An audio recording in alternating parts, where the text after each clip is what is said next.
Shalom saudara-saudari sekalian, senang rasanya bisa berjumpa kembali dalam pelajaran Sekolah Sabat, dan saya berharap Bapak Ibu saudara-saudari sekalian berada dalam keadaan sehat dan baik-baik saja. Sebelum kita mulai, mari kita bersatu dalam doa.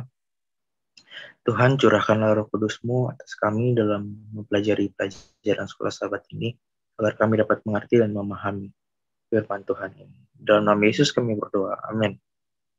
Baiklah, dalam kuartal yang keempat di tahun 2021 ini, tema besar pelajaran Sekolah Sahabat kita adalah pekabaran zaman ini dalam kitab Ulangan, dan kita sudah tiba di pelajaran yang keempat ya di pekan ini, dan ada satu judul yang menarik, yaitu mengasihi Tuhan Allahmu. Nah, mengasihi Tuhan Allahmu.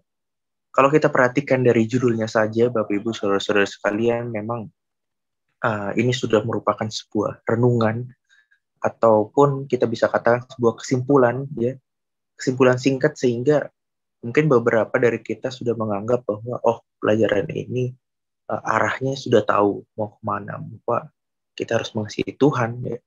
Kita harus mengasihi Tuhan, dan sesederhana itu kita menganggap pelajaran Sekolah Sahabat kita sepanjang pekan ini.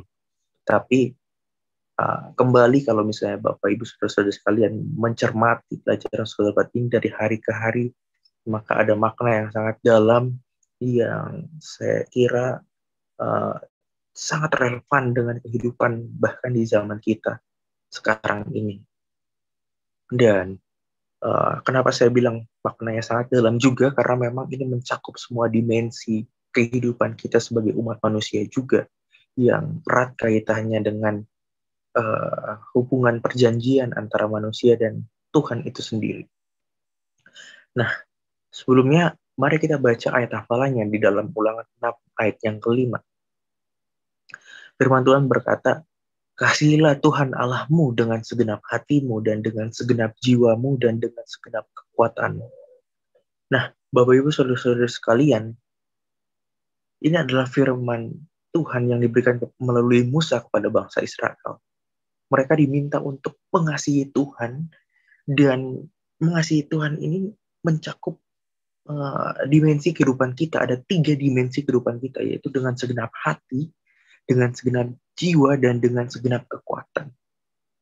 Nah, ini bukan sebuah pilihan, ya, mengasihi Tuhan dengan segenap hati atau dengan segenap jiwa, tetapi ada kata dan di sini, ada kata dan dengan yang merupakan sebuah menggabungkan frasa-frasa di kalimat ini menjadi bobot yang sama gitu.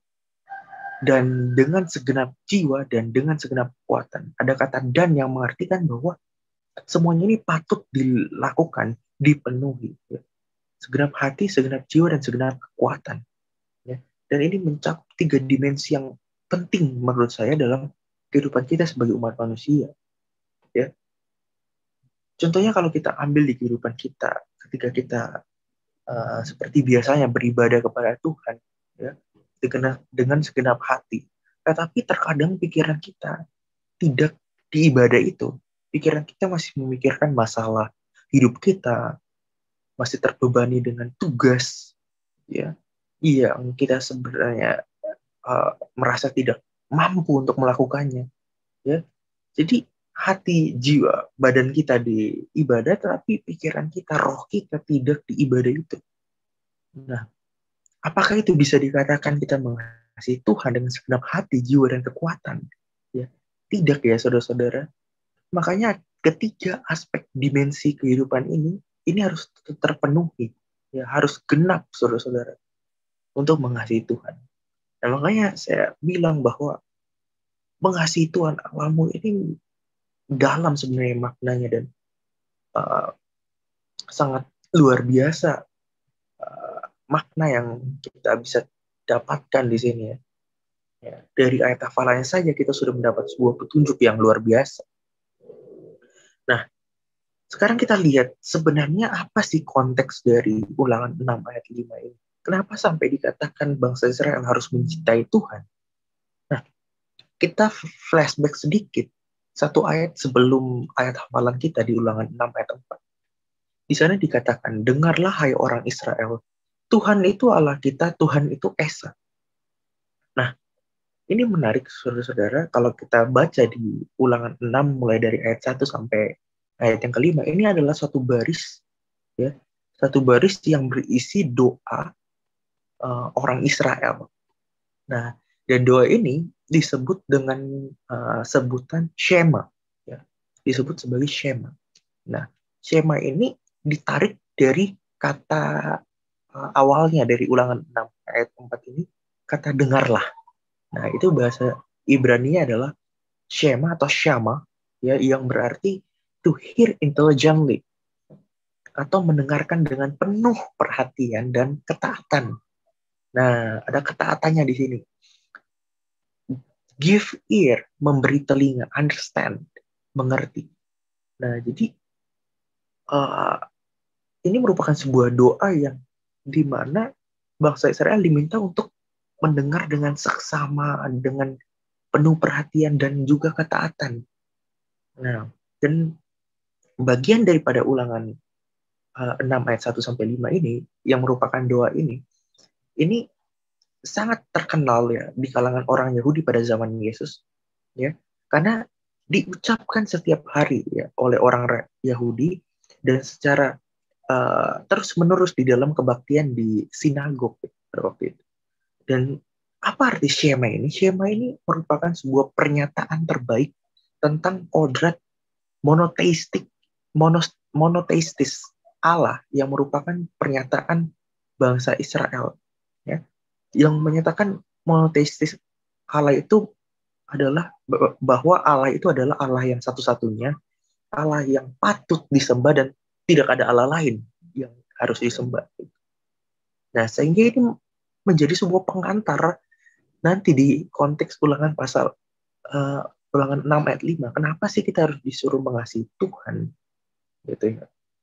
Nah, makanya ini merupakan apa ya, sebuah tradisi bangsa Yahudi ya, yang mengucapkan doa ini berulang-ulang ya. Dan uniknya ketika cara mereka mengucapkan doa ini, itu mereka dengan sambil menutup mata mereka, ya. Terus mereka memusatkan konsentrasi mereka hanya kepada Tuhan. Jadi jangan sampai ada yang mengganggu, ya, supaya fokus mereka hanya memikirkan tentang Allah saja.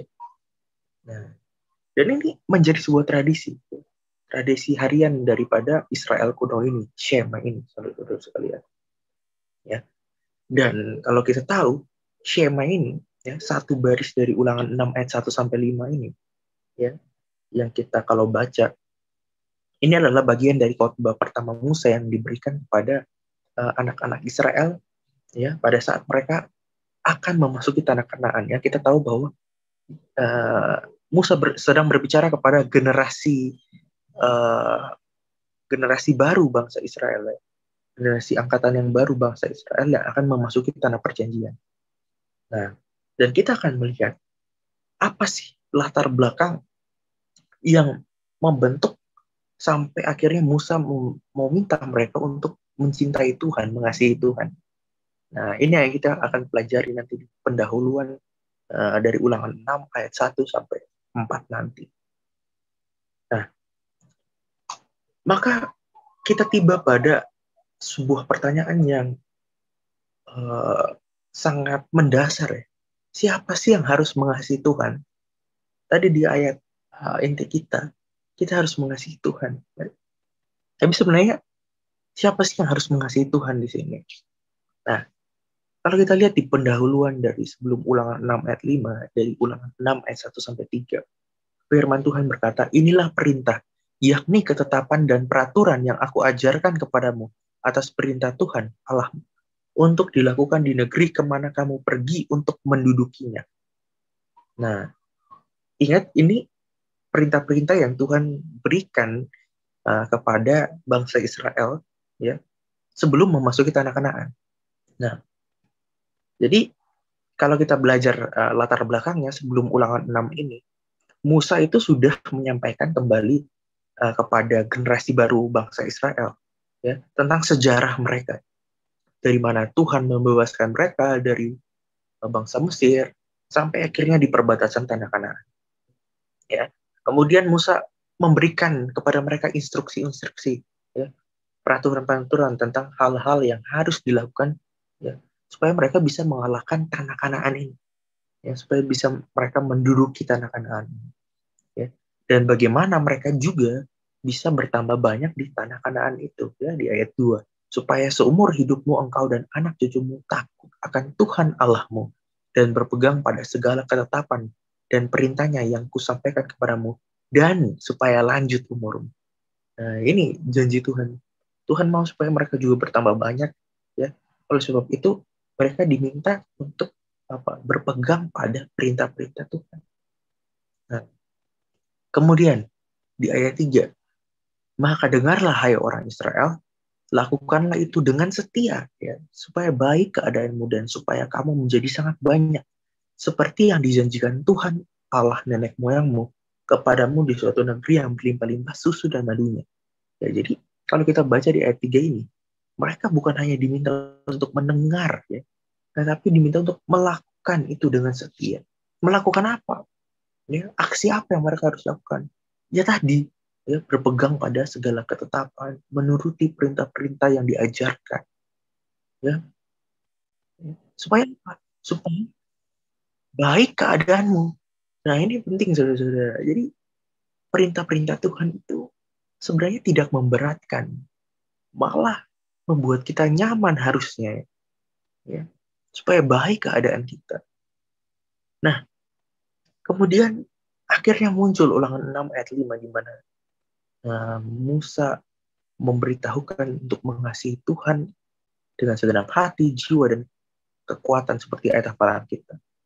Nah, menariknya di sini adalah di tengah-tengah hukum, peringatan, aturan-aturan yang tadi sudah dibacakan, ya, umat Israel ini dipanggil untuk mencintai Allah, ya, dan bukan hanya mengasihi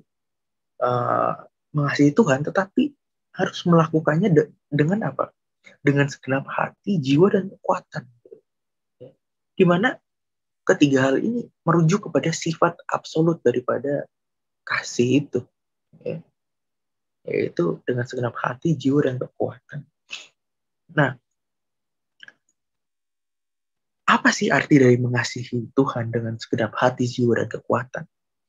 Nah, ini berarti bahwa kasih kita kepada Tuhan itu harus jauh melebihi kasih kita kepada segala sesuatu dan kepada semua orang dimanapun juga, gitu. Ya. Harus melebihi segala sesuatu, gitu. Jadi tidak bisa diduakan kasih kepada Tuhan itu, ya. Ya.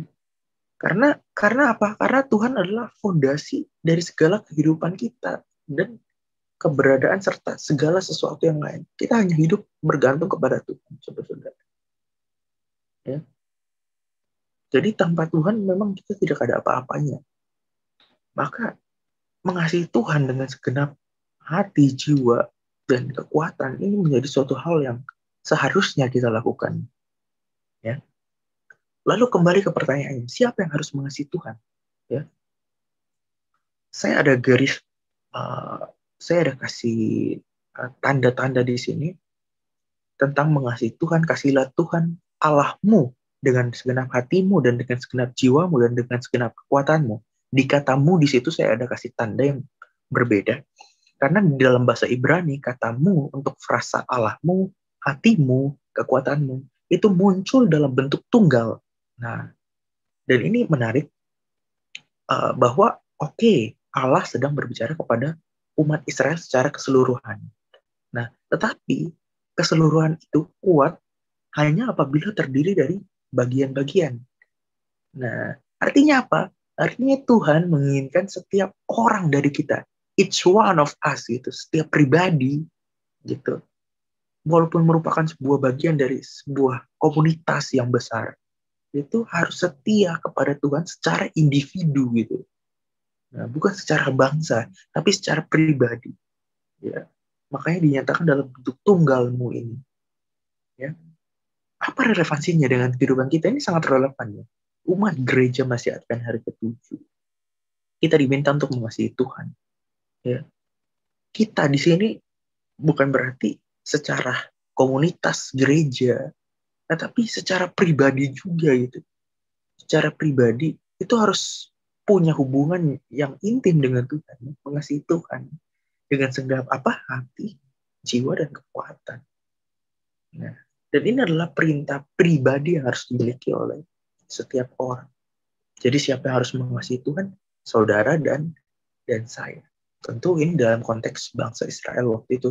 Tapi relevansinya dalam kehidupan kita itu sangat jelas ya. Nah, kemudian tadi disinggung di ayat 3 mengenai maksud saya di ayat 2, Ulangan 6 ayat 2 mengenai takut akan Tuhan. Nah, kita akan mempelajari sedikit apa sih hubungannya mengasihi dan takut akan Tuhan. Nah, Ulangan 6 ayat 2, supaya titik-titik takut akan Tuhan Allahmu. Nah, umat Israel diminta takut akan Tuhan Allahmu, dan ini dinyatakan sebelum Musa meminta umat Tuhan untuk mencintai Tuhan. Nah, apa sih hubungannya takut akan Tuhan dan mengasihi Tuhan? Apa relevansinya?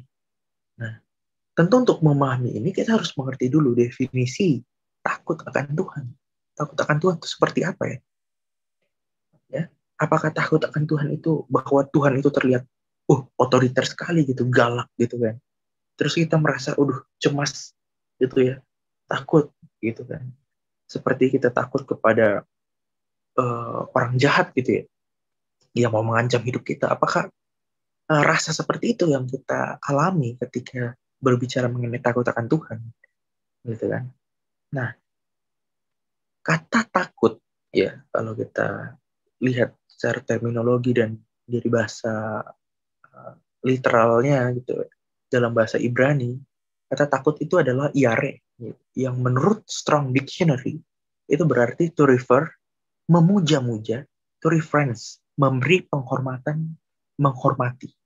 Nah, jadi kita dapat hint petunjuk di sini, saudara-saudara, dari literalnya gitu ya, bahwa takut akan Tuhan di sini berarti memandang Dia dengan kekaguman, penghormatan sebagai Allah, karena apa? Kekudusannya, ya, kebesarannya dan kuasanya yang besar. Ya. Dengan kata lain, takut akan Tuhan ini adalah kita menyadari bahwa Allah adalah yang maha kuasa, sedangkan kita hanyalah ciptaan yang terbatas. Nah, ini pentingnya di sini ya. Jadi khususnya dibandingkan dengan kita ya, manusia yang berdosa, lemah, ya, dan kita selalu bergantung kepada Tuhan. Ya, harusnya takut akan Tuhan ini menjadi sebuah reaksi alamiah ya. Reaksi alamiah. Ya. Bahwa apalah daya kita dibanding Tuhan yang begitu sempurna gitu.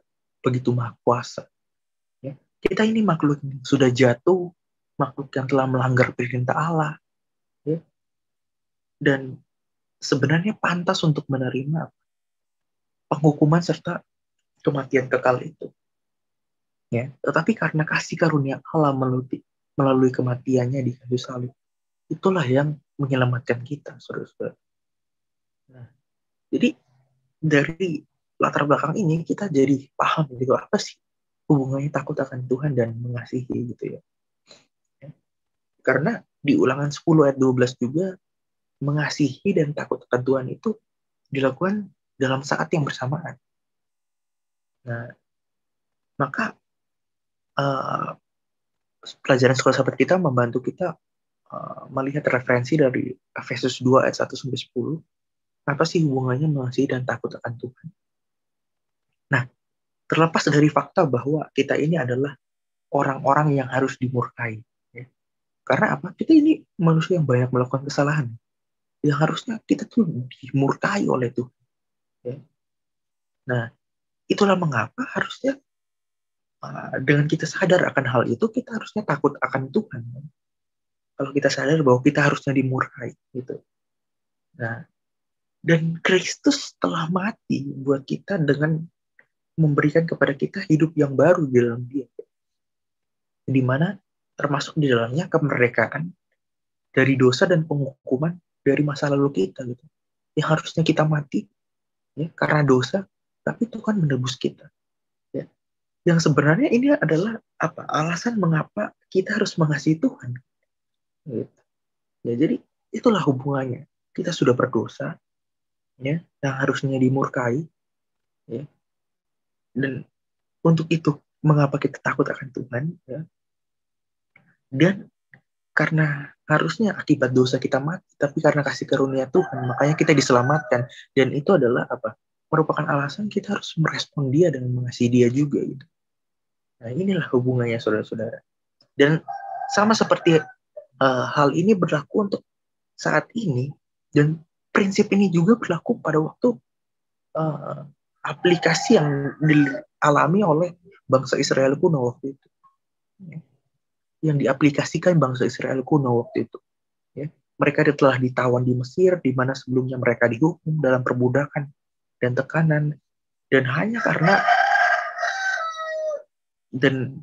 karena kasih dan kemurahan Allah bagi mereka, sehingga itu menuntun mereka kepada penebusan yang besar.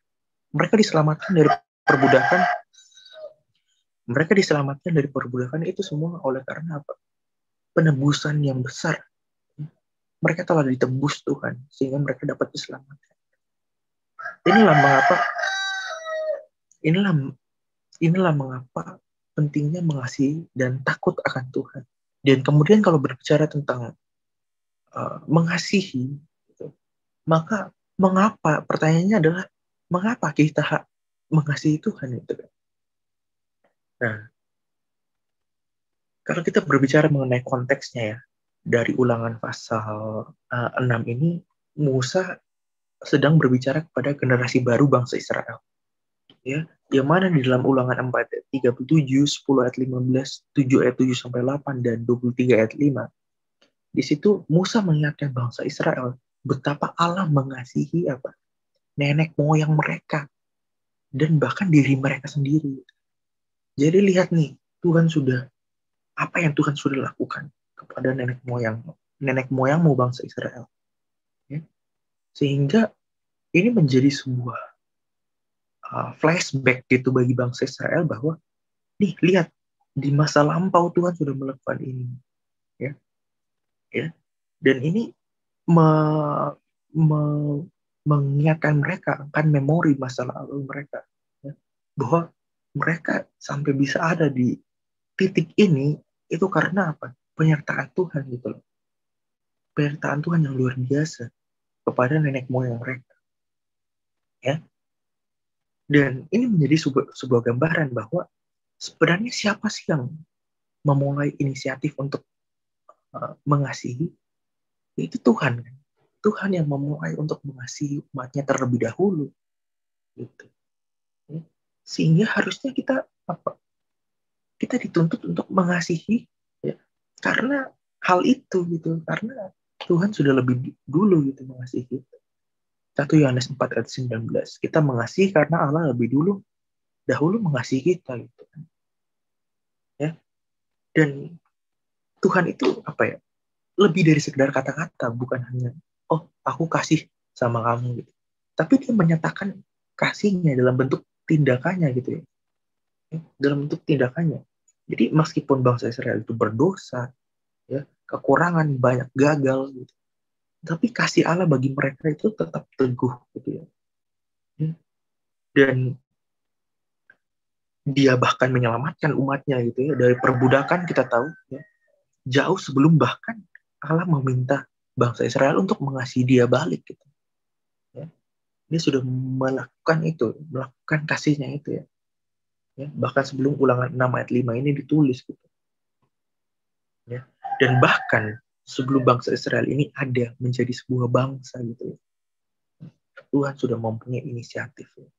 Kita mengasihi karena Allah lebih dulu mengasihi kita. Nah, terkadang yang uniknya di kehidupan modern umat Kristen zaman sekarang ya, kalau yang saya amati, bahkan yang saya alami, terkadang kita mengasihi Allah supaya kita diberkati gitu. Nah, ini menjadi hal yang sangat unik ya. Kita datang beribadah ke gereja pada hari Sabat. Oh, saya mau beribadah karena saya mau supaya saya diberkati Tuhan. konsep ini harus kita perbaiki, Bapak Ibu Saudara-saudara, bahwa kita sudah diberkati, kita sudah dikasihi. Makanya kita mau datang merespon kasih itu. Ya, dengan datang menyembah Tuhan pada hari Sabat. Kalau kita lihat memang kasih Allah itu sungguh luar biasa. Bahkan sebelum bangsa Israel ada, bahkan sebelum kita dunia ini dijadikan, ya, rencana penebusan, inisiatif rencana penebusan itu sudah dibuat sebelum dunia dijadikan, gitu ya. Efesus 1 ayat 4. Motivasi kita untuk mengasihi Tuhan adalah bahwa Tuhan sudah terlebih dahulu mengasihi kita. Bahkan Dia telah menyerahkan dirinya bagi kita, saudara-saudara, melalui kematian di kayu salib. Bagaimana kita sebagai umat Kristen sekarang merespon hal itu dengan mengasihi Dia balik, saudara-saudara, atas apa yang dilakukan kepada kita umat manusia. Lalu ketika kita mengerti mengapa kita mengasihi Tuhan, lalu bagaimana kita menunjukkan kasih kita itu kepada Tuhan? Yohanes 14 ayat 15, jikalau kamu mengasihi aku, kamu akan menuruti segala perintahku. Simpel saja, saudara-saudara. Israel itu secara pribadi diberikan kebebasan memilih, ya, mau mengasihi Tuhan atau tidak. Ya. Dan ketika berbicara mengenai mengasihi, mereka harus menunjukkan kasih itu melalui apa? Melalui penurutan. Bukan hanya sekedar kata-kata, ya. Sama seperti orang pacaran, ya, kalau kita kaitkan dengan kehidupan orang muda, gitu. Harus ada pembuktian, kan. Jadi bukan hanya sekedar lu sayang sama gue, gitu. Gue sayang sama lu. Pokoknya hati gue untuk lu lah. Gitu, dengan gombalan-gombalan. Nah, tapi pembuktiannya apa gitu loh. Ya. Dicuekin, apa ya. Tidak ditolongin, ya, kalau misalnya ada kesusahan. Ya, nggak dibantuin kalau misalnya ada tugas yang berat, gitu. Buktinya apa gitu kan. Nah, memang tidak bisa dikaitkan secara murni kasih kita kepada sesama dan kasih kita kepada Tuhan, ya. Ya. Tapi prinsip dasarnya ya sama. Kalau misalnya kamu sayang, kalau misalnya kamu kasih, harusnya ada pembuktian, ya, gitu. Yohanes 14 ayat 15 gitu. Kalau kita mengasihi Tuhan, ya kamu turuti segala perintah Tuhan. Harus menuruti segala perintah Tuhan. Nah, makanya mengasihi Tuhan itu erat kaitannya, ya, dengan menaati perintahnya. Menaati perintahnya. Perintah yang mana? Yaitu hukum-hukum Tuhan. Hukum yang mana? Ini berkaitan erat dengan hukum moral, ya. 10 hukum Tuhan. Ya. Contohnya adalah hari Sabat. Kita mengasihi Tuhan, makanya kita mau datang menguduskan hari Sabat, beribadah pada hari Sabat. Ya. Dan uniknya, Musa berbicara kepada bangsa Israel ketika mereka telah ditebus dari perbudakan. Ya.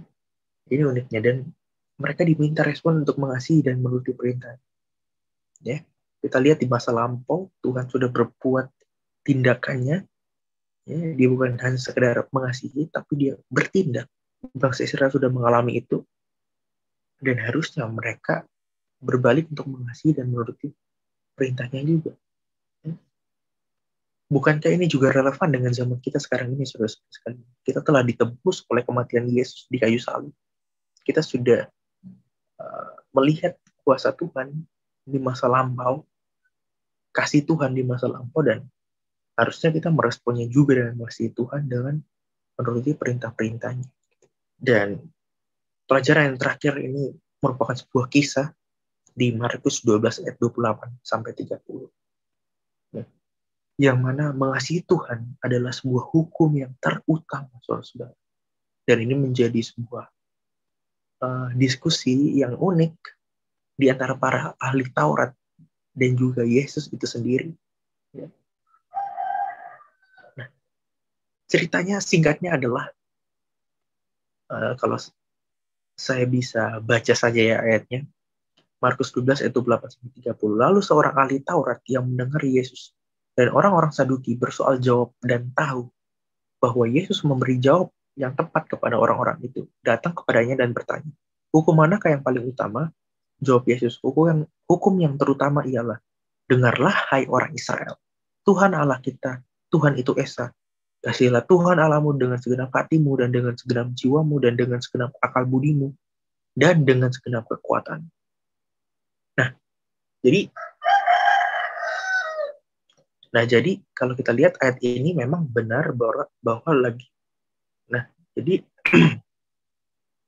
ayat ini di dalam konteks pertanyaan para ahli Taurat ya, sudah jelas dan menjadi sebuah hal yang menarik kalau kita pikir-pikir bahwa seorang ahli Taurat, seseorang yang mendedikasikan hidupnya untuk mengerti hukum Tuhan, hukum Taurat itu dan bagaimana hukum itu harus diaplikasikan, ya, akan menanyakan pertanyaan ini, saudara-saudara.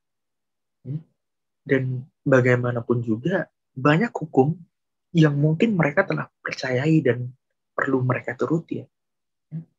Di waktu itu tradisi Yahudi mengatakan bahwa ada sekitar 614 hukum, saudara-saudara. Luar biasa banyak ya. Dan hal ini tidaklah mengherankan bahwa mereka menginginkan semua hukum itu disaring menjadi satu pertanyaan. Hukum mana sih yang paling terutama gitu ya? Yang paling utama. Dan kita lihat respon Yesus. Yesus menjawab. Ya, Yesus menjawab pertanyaan daripada ahli-ahli Taurat itu. Pertanyaannya adalah bagaimana Yesus tahu jawabannya itu. Nah, bagaimana Yesus tahu jawabannya? Yesus, poin yang pertama, Yesus menjawab menggunakan perjanjian lama. Ya. Dia mengutip dari ayat dari perjanjian lama. Ini mengartikan satu poin bahwa perjanjian lama itu tidak batal. Banyak orang yang mengatakan bahwa perjanjian lama tidak dipakai lagi. Kita sudah hidup di dalam perjanjian yang baru. Ya. Dan itu mempunyai kaitan erat dengan perjanjian baru. Kedua perjanjian ini berbicara mengenai kasih Allah, saudara-saudara. Jadi, ini erat kaitannya. Ya. Itu poin yang pertama. Yang kedua, apa yang Yesus jawab? Ya. Dia merujuk pada Ulangan 6 ayat 4 dan 5. Nah, ini uniknya. Dan secara presisi dikutip oleh Yesus dari Ulangan 6 ayat 4 dan 5. Ya, ayat hafalan kita tadi ya. Dimulai dengan apa? Ungkapan, dengarlah hai Israel, Tuhan itu Allah kita, Tuhan itu Esa. Itu di Ulangan 6 ayat 4. Dan kemudian dia mengutip ayat berikutnya juga tentang mengasihi Allah dengan segenap hati, jiwa, dan kekuatannya. Dan kedua ayat ini dia mengutip secara presisi. Nah, di sini dia menunjukkan apa? Menunjukkan pada sebuah penegasan penekanan bahwa Tuhan sebagai Allah mereka, Allah satu-satunya. Dan berdasarkan kebenaran yang luar biasa ini, mereka dipanggil untuk mengasihi Tuhan yang terutama. Jadi luar biasa bagaimana Yesus pun mengutip dari apa yang dikatakan oleh Musa kepada bangsa Israel waktu itu. Dan justru perintah Tuhan ini merupakan sebuah hal yang sangat penting, yang sangat relevan di akhir zaman ini, saudara-saudara. Seperti penglihatan Yohanes, kita tahu ya, Yohanes Kekasih dalam Wahyu 14 ayat 12, yang penting adalah menuruti perintah Tuhan dan iman kepada Yesus. Saudara-saudara, di akhir zaman nanti kita akan diuji dan dianiaya, dan di situ akan terlihat apakah kita benar-benar mengasihi Tuhan dengan sesungguhnya atau tidak. Mereka yang mengasihi Tuhan dengan sungguh akan taat kepadanya bahkan ketika ada ancaman kematian. Ini luar biasa, saudara-saudara. Ini dalam sekali, saudara-saudara, dan sangat relevan dengan kehidupan kita. Jadi ketika kita membaca judulnya mengasihi Tuhan Allah, jangan sampai kita menyederhanakan pelajaran ini. Tetapi ini bahkan sangat relevan dengan kehidupan kita. Ya. Dan ini mencakup semua dimensi kehidupan kita. Tentang bagaimana cara kita mengasihi Tuhan. Kutipan terakhir dari Nyonya White, saya mau angkat di sini salib dari Ellen White, Alpha dan Omega, jilid 8 halaman 687. Salib Kristus akan menjadi ilmu pengetahuan dan nyanyian umat tebusan selama-lamanya. Dalam Kristus yang dimuliakan itu, mereka akan melihat Kristus yang disalibkan. Tidak akan pernah dilupakan bahwa Ia yang berkuasa menciptakan dan menopang dunia-dunia yang tak terhitung banyaknya di seantero jagat raya ini Allah yang Maha Kasih, penguasa surgalah yang dipuja oleh kerub dan serafim yang bersinar dengan sukacita, merendahkan dirinya untuk mengangkat manusia yang jatuh, yang menanggung kejahatan dan kehinaan dosa, dan wajah Bapaknya yang disembunyikan, sehingga kutukan dunia yang hilang ini merumukkan hatinya, dan menyerahkan hidupnya mati di salib Golgota. Bahwa pencipta segala dunia, penentu semua tujuan, harus mengesampingkan kemuliaannya dan merendahkan dirinya kepada manusia, akan selalu membangkitkan keheranan dan kekaguman alam semesta. Saudara, bayangkan kasih Kristus yang luar biasa. Dia sampai mengesampingkan egonya sendiri, ya, kesetaraannya dengan Allah. Dan ini merupakan harusnya menjadi sebuah refleksi bagi kita. Ya. Sesekali memang kita harus sebagai umat Tuhan mengesampingkan ego kita demi Tuhan, demi iman kita, saudara-saudara. Sesekali kita harus mendapat sebuah perlakuan yang tidak baik demi Tuhan. Sesekali kita harus mendapat sebuah ancaman yang berat demi iman kita kepada Tuhan. Ya. Mungkin dalam perkuliahan kita menghadapi tantangan hari Sabat, mungkin kita harus mendapat nilai yang buruk.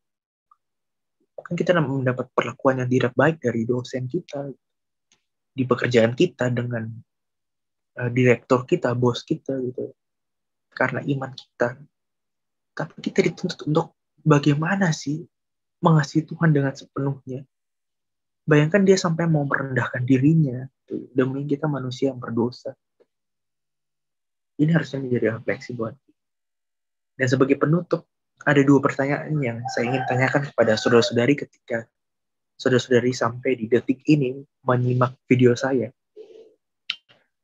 Pertanyaan pertama adalah, jika seseorang bertanya pada Anda, bagaimana orang bisa mengasihi Allah yang mereka tidak pernah lihat secara pribadi, apa yang Anda akan katakan? Mengasihi Tuhan, tapi Tuhan nggak terlihat. Bagaimana sih kalian bisa mengasihi? Nah, kalau misalnya seorang bertanya kepada saudara, nah, apa yang saudara akan jawab? Pertanyaan kedua adalah mudah untuk mengasihi Allah ketika segala sesuatu berjalan dengan baik dalam hidup kita. Bagaimana seandainya segala sesuatu tidak berjalan dengan baik? Contohnya ketika tragedi menyerang kita. Nah, ini menarik. Mengapa selama masa-masa sulit ini mengasihi Allah menjadi lebih penting daripada ketika segala sesuatu baik-baik saja? Nah, kalau kita lagi sulit-sulit, bagaimana sih kita mengasihi Tuhan? Ya. Kenapa pas masa sulit aja gitu, kita tuh langsung mengasihi Tuhan gitu? Tapi kalau lagi baik-baik, enggak. Nah, bagaimana kita menanggapi pertanyaan ini? Saudara bisa jawab di kolom chat YouTube ya. Dan kalau misalnya pun enggak, saudara bisa jawab di diskusi sekolah sahabat di gereja atau jemaat saudara masing-masing di hari Sabat besok. Kiranya pelajaran ini menjadi kekuatan bagi kita untuk mengasihi Tuhan dengan segenap hati, jiwa, dan kekuatan. Dan itu dibuktikan melalui penurutan akan hukum-hukum Tuhan. Mari kita berdoa. Tuhan, terima kasih untuk kasih Tuhan yang jelas dan nyata, yang ajaib, yang luar biasa bagi kehidupan kami. Kami mengaku kami manusia yang terbatas, Tuhan. Sanggupkan kami untuk mengasihi balik Engkau dengan segenap hati kami, jiwa, dan kekuatan kami. Berkatilah semua pendengar, kiranya mereka juga mendapatkan berkat yang luar biasa mengenai firman Tuhan. Di dalam nama Yesus kami berdoa. Amin.